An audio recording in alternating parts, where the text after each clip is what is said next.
Oke, bismillahirrahmanirrahim. Assalamualaikum warahmatullahi wabarakatuh. Selamat pagi, ya. Hari ini saya mau sedikit sharing tentang penggunaan psikofarmaka pada gangguan jiwa, ya.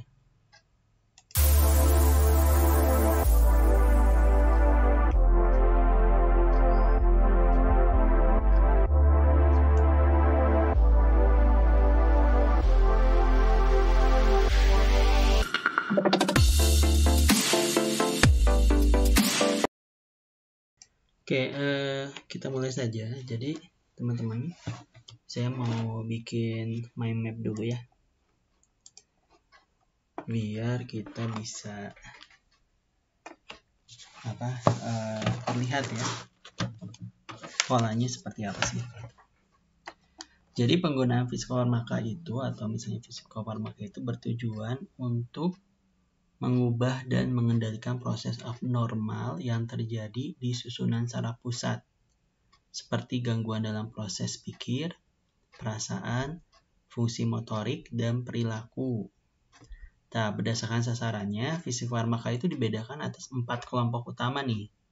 Ya, 4 kelompok utama, yaitu golongan obat antipsikotik, antidepresan, anti-ansietas, dan anti-manik atau mood stabilizer gitu ya. Jadi teman-teman harus ingat bahwa ada 4 golongan psikofarmaka ya.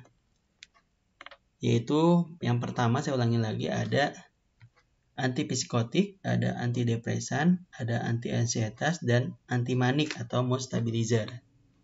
Ya, saya coba gambarkan.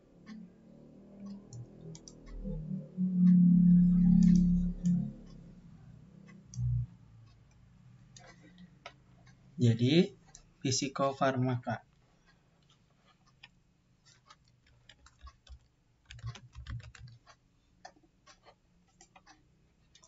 Psikofarmaka itu ada 4 tadi ya.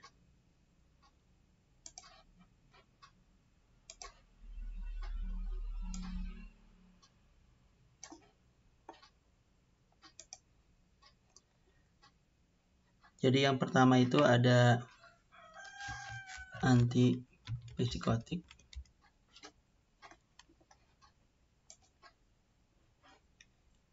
Lalu yang selanjutnya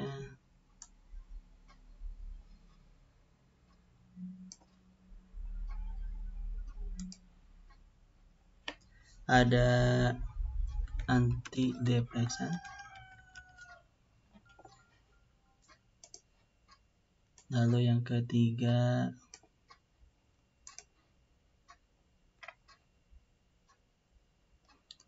ada anti-ansietas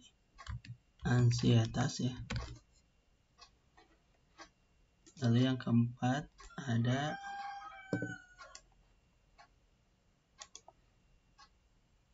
anti-manik. Oke.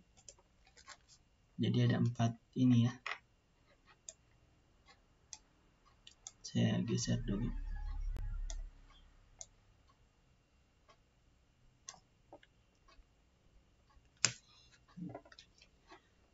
Jadi psikofarmaka ini ada antipsikotik, ada antidepresan, ada anti-ansietas sama anti-manik. Oke. Kita bahas satu-satu.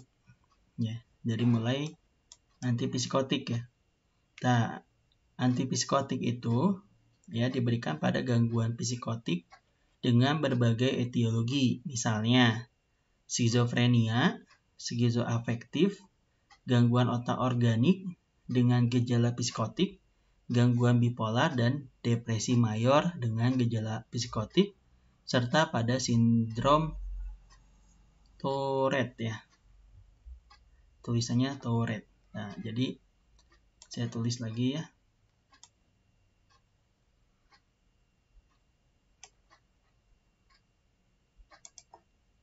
Jadi indikasinya ya.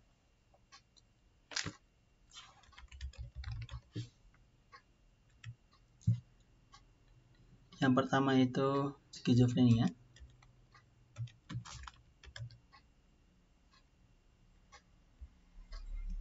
Ada skizoafektif.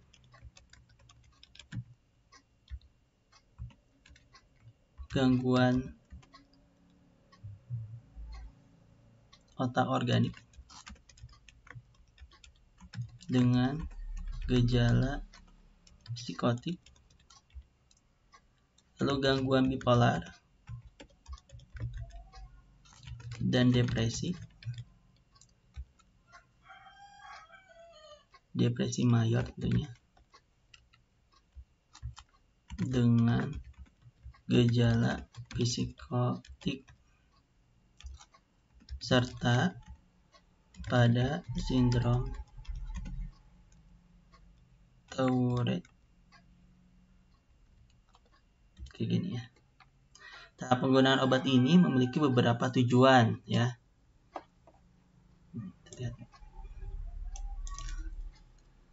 Jadi penggunaan obat antipsikotik ini ada tujuannya. Pertama, menangani gejala akut, mempercepat timbulnya remisi dari gejala eksaserbasi akut, menjaga efek klinis obat, ya, menjaga efek klinis obat dalam satu periode waktu, yaitu saat terapi pemeliharaan, dan mencegah terjadinya kekambuhan atau terapi profilaksis. Itu indikasinya. Lalu kita bahas tentang klasifikasinya. Ya, klasifikasi antipsikotik itu apa sih? Nah, jadi berdasarkan rumus kimia, ya ada fenotiazin, yaitu ya potensi rendah. Contohnya chlorpromazin itu ya. Yang kedua ada non-fenotiazin atau potensi tinggi, ya. Non-potensi atau potensi tinggi, contohnya haloperidol. Jadi klasifikasinya ada yang chlorpromazin sama ada haloperidol. Nah, berdasarkan cara kerjanya pada reseptor dopamin, ya, itu ada antagonis reseptor dopamin, ya, yaitu antipsikotik tipikal atau antipsikotik generasi 1. Contohnya fenotiazin, thiosaksin, sama butirofenon. Ya, jadi nama-nama kandungan obat ya. Jadi kalau teman-teman nanti di rumah sakit terus mendengar istilah ini, oh berarti ini golongan antipsikotik. Terus ada tadi kan antagonis reseptor dopamin, terus ada antagonis reseptor dopamin serotonin. Nah, ini antipsikotik antipikal atau antipsikotik generasi 2. Contohnya risperidon, clozapine, sama olanzapine. Jadi saya mau tulis dulu ya.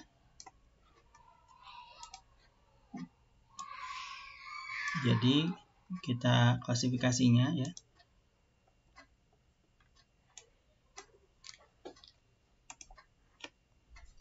Klasifikasi ya. Klasifikasinya kalau berdasarkan rumus kimia ya. Rumus kimia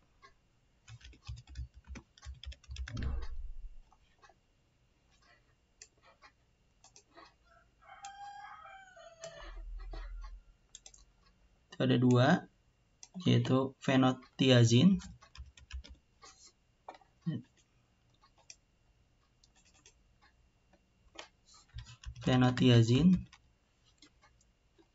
atau potensi rendah. Contohnya chlorpromazin. Lalu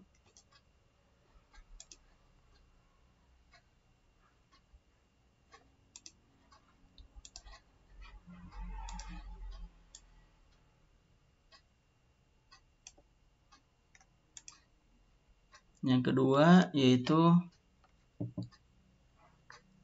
non-fenotiazin atau potensi tinggi. Contohnya haloperidol ya.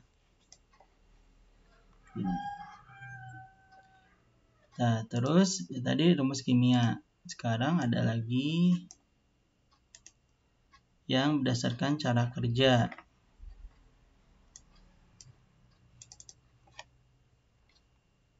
Cara kerja reseptor dopamin.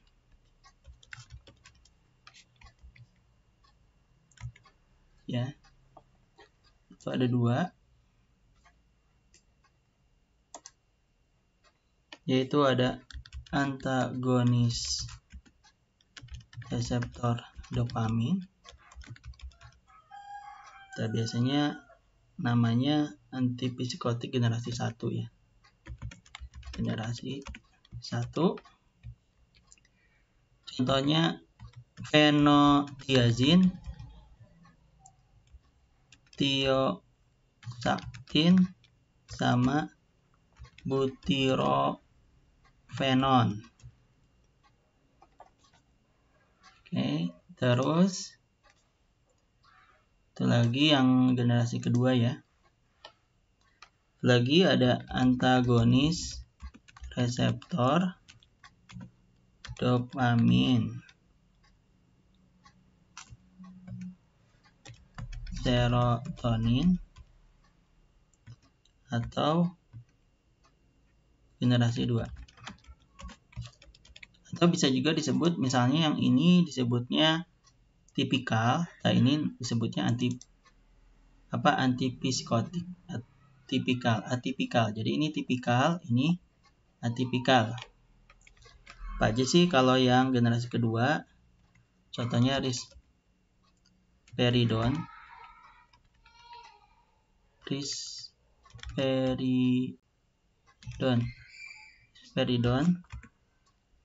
clozapine, sama olanzapine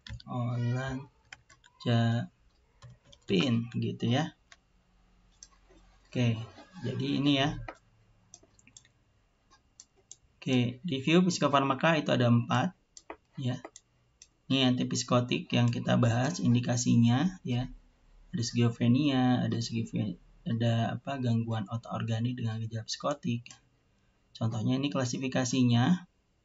Ada rumus kimia, ada cara kerja reseptor ya. Biasanya digunakan sih cara kerja reseptor dopamin ya, kayak generasi 1 yaitu yang tipikal ya. Ini saya biar tulis ya. Tipikal. Kalau generasi kedua namanya atipikal. Ya, gitu. Kelihatan nggak? Nah,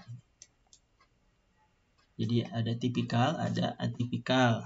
Kalau tipikal fenotiazin, tiosaktin, sama butirofenon. Kalau atipikal risperidon, clozapine, sama olanzapine. Kalau berdasarkan kimia itu ada potensi rendah sama potensi tinggi. Kalau potensi rendah sama chlorpromazine, kalau potensi tinggi haloperidol. Ya. Nah itu klasifikasinya. Sekarang kita bahas ke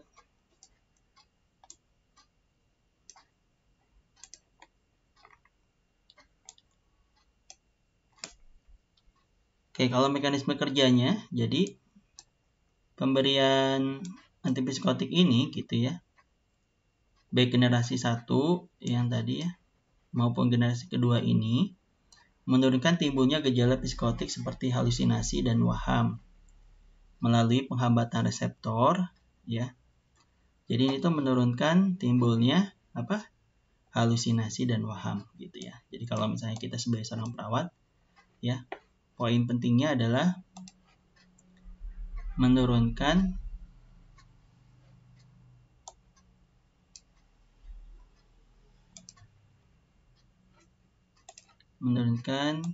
halusinasi dan waham ya.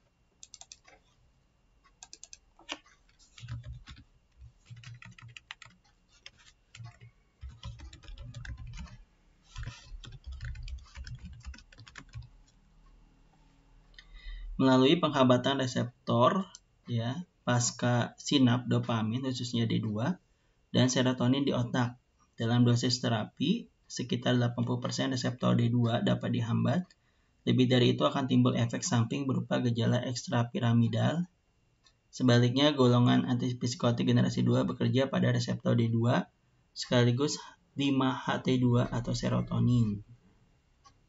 Efek blokade pada reseptor D2 tidak sebesar efek antipsikotik generasi 1 sehingga meminimalisasi efek samping ekstra piramidal. Ya. Jadi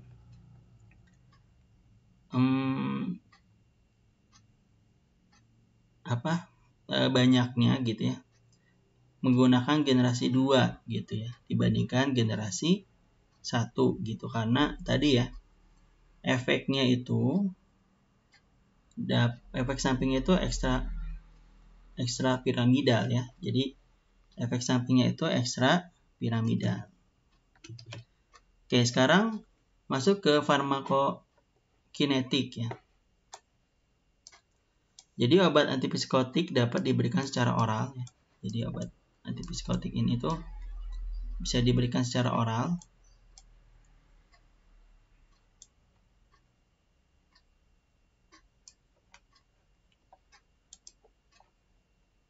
Ini salah ya.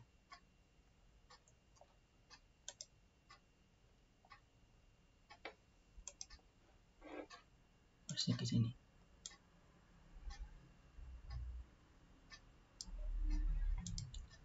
Jadi antipsikotik ini tata laksananya adalah terapi inisial, prinsip tata laksana.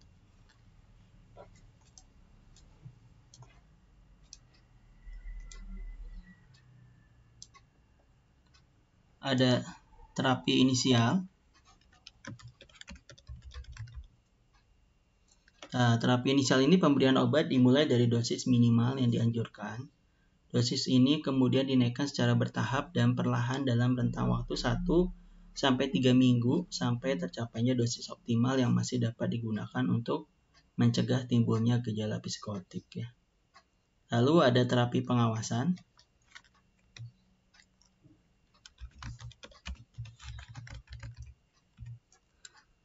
Ketika dokter telah menetapkan dosis optimal, ya, dosis tersebut dapat dipertahankan pemberiannya dalam rentang waktu 8-10 minggu nih, ya. Itu terapi pengawasan, ya. Lalu selanjutnya ada terapi pemeliharaan.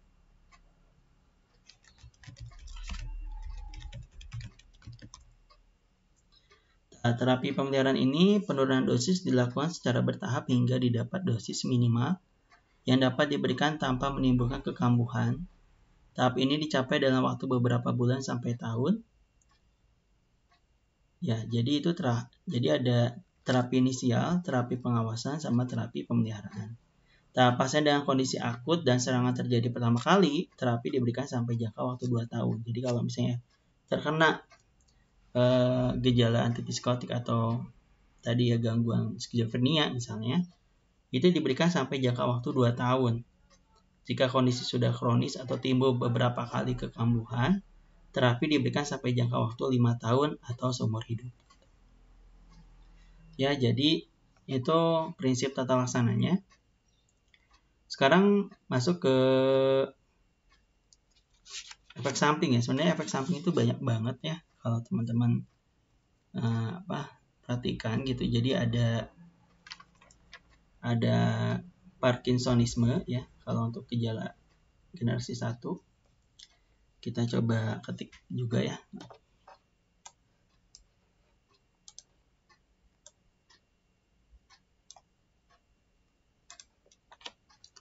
Efek samping.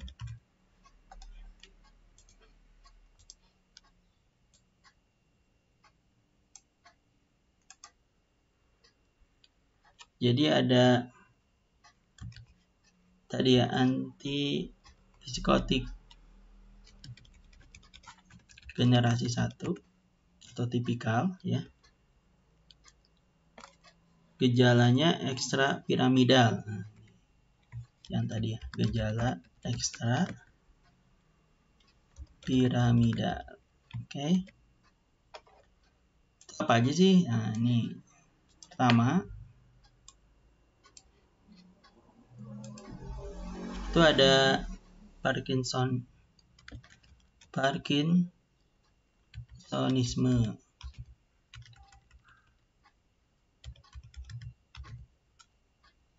Nah, ini berupa rigiditas, bradykinesia, tremor, muka topeng, ya. gerakan seperti robot, ya, refleks glabella positif. Lalu efek samping ini timbul ya sekitar 5-30 hari pertama sejak pemberian obat. Jadi 5-30 hari sejak pemberian obat. Lalu ada yang kedua,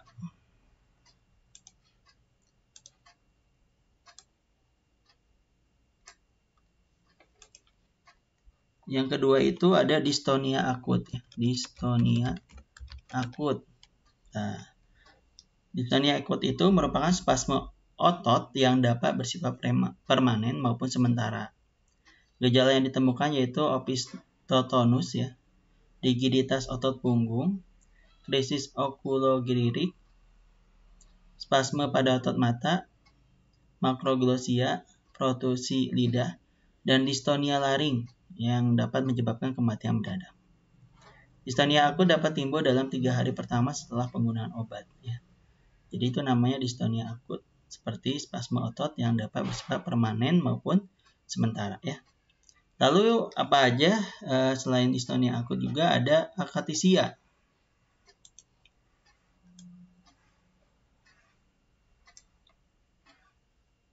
Ada namanya akatisia.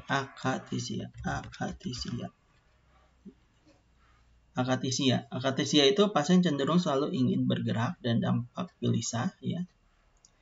Gejala yang dapat timbul yaitu pasien tidak mampu duduk diam, sering mengubah posisi duduk, berjalan di tempat, kaki tidak bisa diam dan gelisah. Nah, ini kalau misalnya teman-teman lihat gejalanya, ya. Terus efek samping ini muncul dalam 5 hari pertama setelah penggunaan antipsikotik. Akatisia kerap kali disalahartikan sebagai gejala psikotik. Ya, jadi sering salah arti gitu bahwa akatisia itu kerap kali disalahartikan sebagai gejala psikotik, padahal itu merupakan masuk ke dalam gejala ekstrapiramidal. Lalu selanjutnya ada namanya NMS, ya. Ini NMS.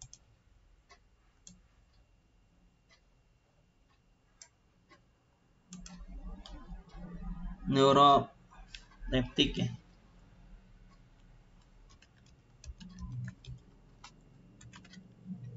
Malignant syndrome atau NMS, ya. Nah, gejala dan tanda berupa hipotermi, ya, jadi kedinginan gitu. Rigiditas otot, abnormal sistem saraf otonom, ya, abnormal sistem saraf otonom, penurunan kesadaran, peningkatan enzim transaminase hati, peningkatan kreatin fosfokinase, leukositosis, mioglobinemia, mioglobinuria, dan gagal ginjal akut. Efek samping ini harus cepat ditangani untuk mengurangi mortalitas dan morbiditas pasien. Ya, jadi ini kalau ketemu gejala-gejala ini memang harus segera gitu dalam penanganannya. Lalu selanjutnya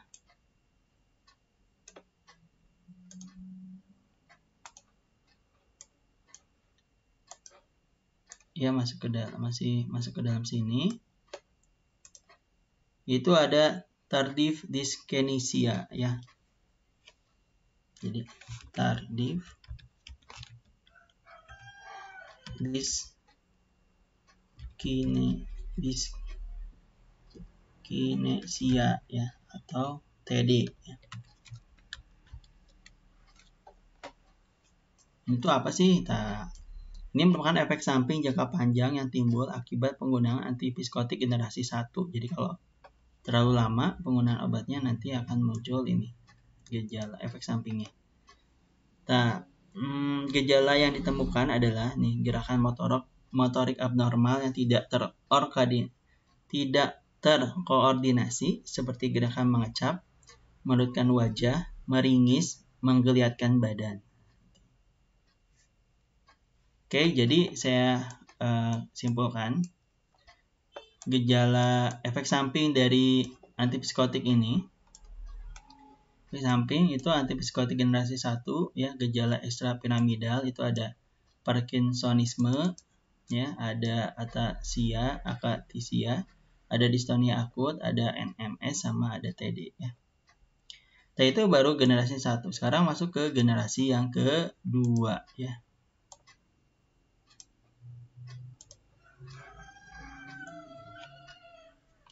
Generasi kedua atau atipikal ya. Generasi kedua itu ada banyak juga ya efek sampingnya ya. Nggak terlalu banyak sih sebenarnya. Nah, efek samping ekstramidal ini pada generasi kedua itu lebih rendah. Ya, lebih rendah karena persentase blokade reseptor dopamin yang minim. Jadi pada generasi kedua ini ya, reseptor dopamin itu di blokadenya atau dihambatnya itu minim gitu ya. Sehingga efek sampingnya tidak seperti generasi yang pertama. Terus berbagai efek samping yang dapat timbul pada pemberian antipsikotik generasi 2 itu ya, itu tuh ada gejala terutama akatisia untuk yang aripiprazol. Lalu untuk clozapine ada granulositopenia, kejang, pingsan, ya, hipertensi gitu ya. Lalu ada risperidon. Kontraindikasinya seperti adanya, ini nggak ada efek sampingnya di sini, cuman ada kontraindikasinya. Lalu ada olanzapine, efek sampingnya itu gejala ekstrapiramidal minim, penambahan berat badan, sedasi, peningkatan enzim hati. Lalu ada quetiapine, itu efek sampingnya peningkatan berat badan, sedasi, hipotensi, ortostatik, takikardi. Ya, jadi saya mau coba tuliskan.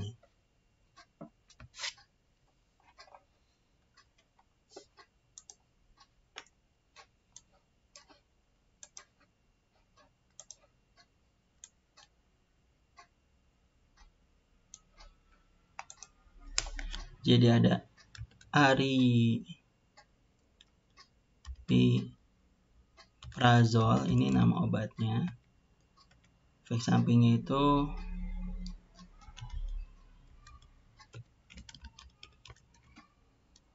akatisia ya, sakit kepala, agitasi, sama ansietas, mual, insomnia.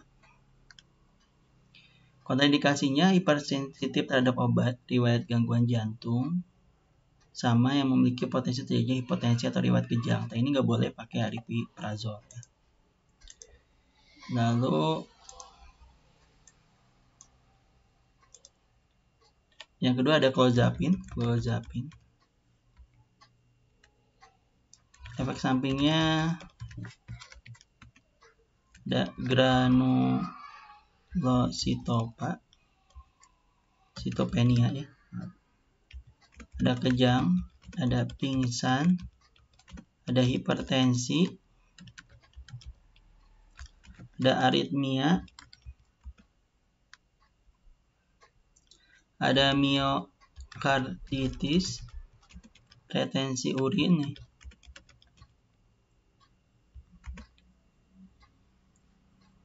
Atau inkontinensia urin. Ada priapismus ya.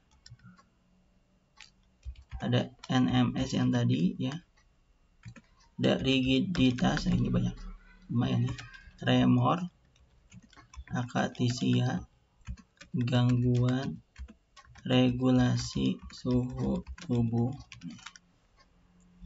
Nah, untuk kontraindikasinya adalah leukosit kurang dari 3000. Nah, jadi untuk clozapine ini harus cek darah dulu, jangan sampai leukositnya itu kurang dari 3000. Karena nggak boleh, sama neutrofilnya itu kurang dari 1500, itu kontraindikasinya. Lalu riwayat granulositopenia juga itu nggak boleh ya. Lalu gangguan sirkulasi atau depresi sistem saraf pusat oleh penyebab apapun, itu nggak boleh pakai clozapine. Sama riwayat hipersensitivitas juga nggak boleh pakai clozapine. Lalu yang ketiga itu ada risperidon. Nah, ini yang sering nanti teman-teman dengar, ada namanya risperidon. risperidone. Ini kontraindikasinya itu adanya riwayat alergi sebelumnya.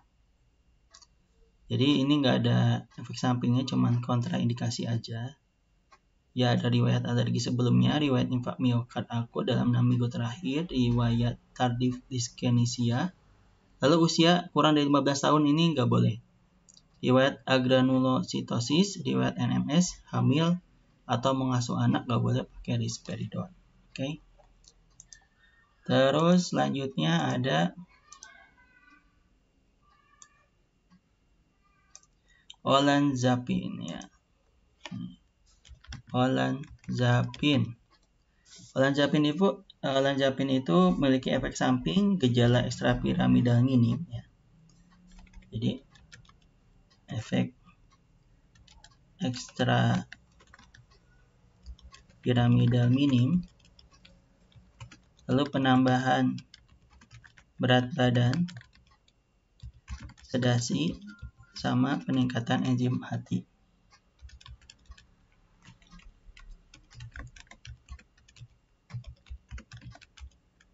Nah, ini ya untuk olanzapine. Selanjutnya ada yang terakhir nih, yaitu quetiapine ya. Quetiapine.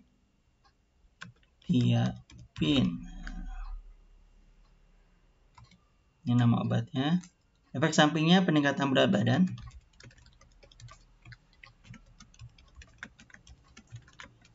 badan, sedasi, hipotensi,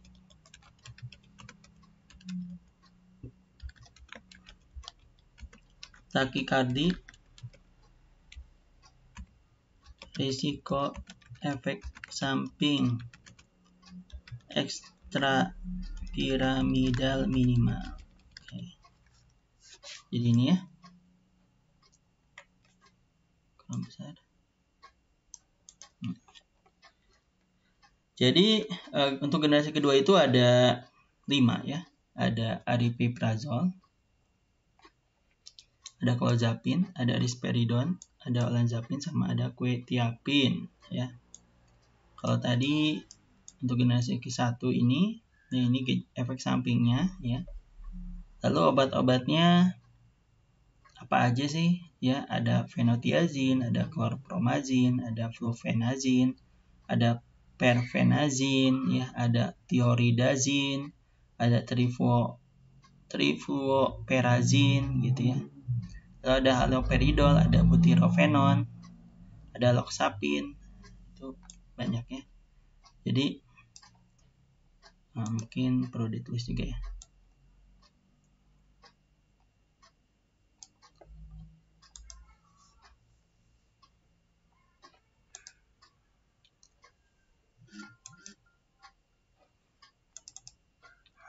Obatnya itu ada fenotiazin,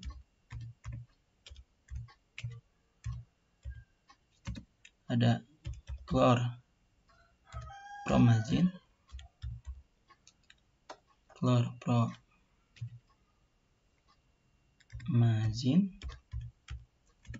ada flufenazin,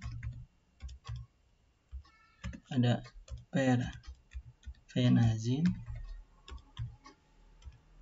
ada thioridazin,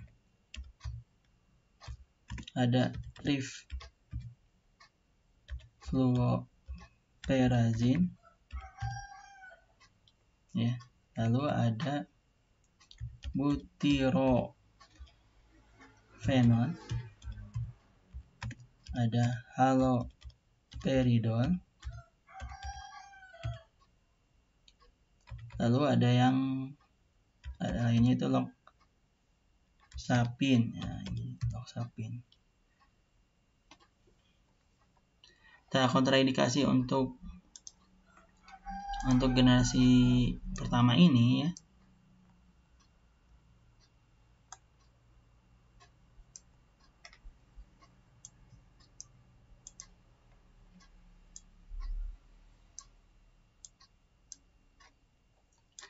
Nah, ini untuk kontraindikasinya adalah riwayat alergi sebelumnya. Jadi kalau misalnya menggunakan obat ini alergi, usia kurang dari 12 tahun nih.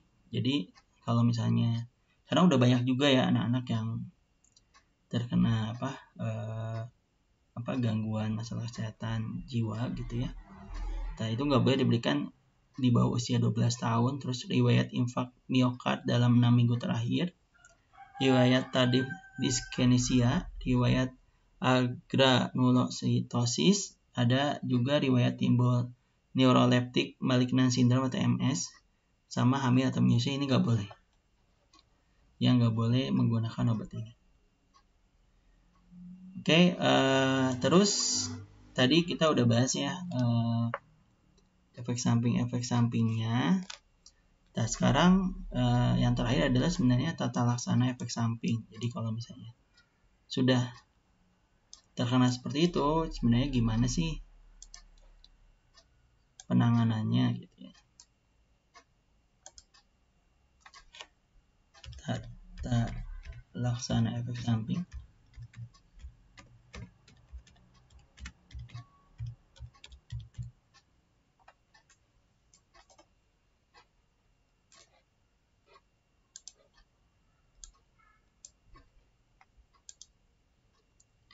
Tata laksananya untuk parkinsonisme itu menggunakan trihexyphenidyl atau THP 10 mg per oral, lalu benzatropin, sulfasatropin sama atau difenhidramin. Untuk distonia akut itu injeksi difenhidramin, benzotropin atau agen asetilkolin lainnya. Untuk akatesia itu propranolol. Lalu untuk dilatif dyskinesia itu penurunan dosis antipsikotik atau mengganti obat dengan clozapine. Lalu untuk sindrom neuroleptik maligna itu dapat menggunakan obat antipsikotik harus dihentikan ya. Jadi kalau misalnya terjadi sindrom neuroleptik maligna, maka obat antipsikotik itu harus dihentikan. Lalu terapi simptomatiknya itu perbaiki keadaan umum dan observasi tanda vital. Untuk relaksasi otot dapat diberikan dantrolen 0,8 ya, sampai 2,5 mg per kilogram berat badan per hari intravena dengan dosis maksimal 10 mg per hari. Bila dapat konsumsi per oral, maka diberikan dantrolen 100 sampai 200 mg per hari. Nah, ini gejala ekstrapiramidal ditangani dengan bromokriptin 20 sampai 30 mg per hari dibagi dalam 4 dosis. Tahap penggunaan antipsikotik diganti dengan golongan atipikal khususnya clozapine ya. Jadi kalau misalnya terjadi efek samping maka bisa diganti dengan golongan antipikal khususnya clozapine. Jadi ini banyak banget ya tata laksana efek sampingnya. Dari mulai tadi penggunaan THP ya. Terus juga ada difenhidramin.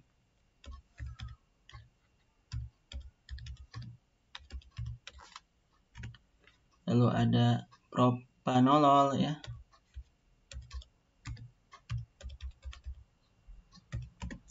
Lalu ada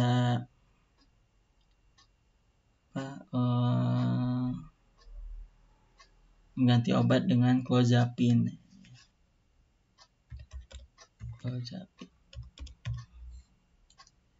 Lalu juga ada kalau sindrom tadi ya, kalau terjadi sindrom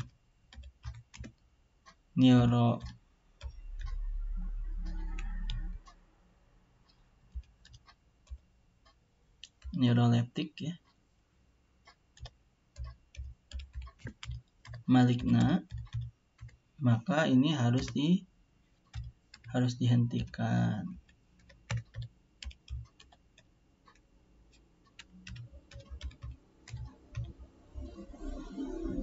Oke, seperti ini. Lalu juga ada bromokriptin ya. Bromokriptin